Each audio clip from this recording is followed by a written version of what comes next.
ప్రేమ చూపించని తల్లిని ఏ కొడుకు గౌరవించడు.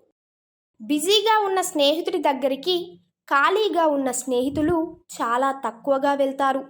మరిగే కుండ దగ్గరికి ఈగలు వెళ్ళవు కదా. ఒకడు బయటకి ఎంత సరిగ్గా కనిపిస్తాడో అతనిలో అంతకంటే ఎక్కువ చీకటి దాగి ఉంటుంది. నువ్వు డిప్రెషన్ లేదా మానసిక ఇబ్బందులతో బాధపడుతున్నావు అని నిర్ధారించుకొని ముందు కేవలం వెర్రి వెధవల మధ్య ఉన్నావేమో ఒకసారి చూసుకో.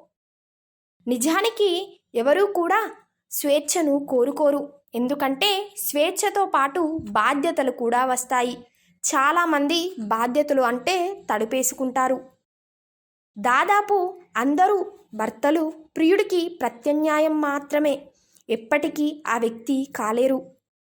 తండ్రి అనేవాడు లేకపోతే నీ బాల్యానికి రక్షణ కరువవుతుంది.